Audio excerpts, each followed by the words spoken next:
As you can see, it's hard to get back here. We can't bring our equipment.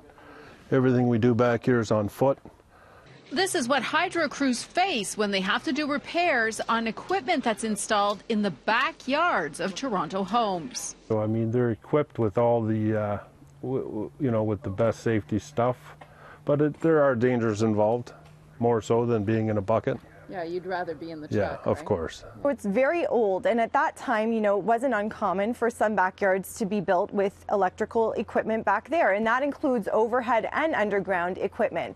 So basically, what we're trying to do is get rid of it in a slow phase. It's a slow and steady process to get rid of it. Well, that means that Toronto Hydro is undertaking a huge project to move any hydro equipment from wires to transformers to poles out of backyards to the front of properties, and taking it a step further by now burying those new wires. There's times that we come across pools or sheds or garages, and people put them underneath our lines where it changes our whole scope of work if we need to do something. Well, this backyard hydro equipment was installed around Toronto in the 1960s, and its location and lack of access means that there can be delays in repairs when we experience outages.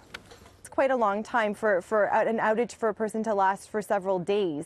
So that's really what we want to eliminate. We want to make it so that it's a much more streamlined process for customers, and then they're not experiencing prolonged outages, and we want to make it easier for crews to get in, make the repairs, and get out again. It's been an ongoing process, but there are still over 7,000 customers for which this work has to be completed.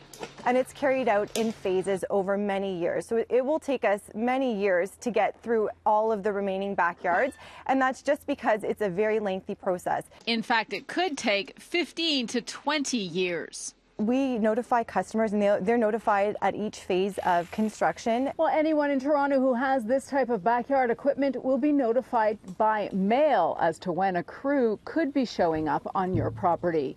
In Toronto, Audra Brown, City News.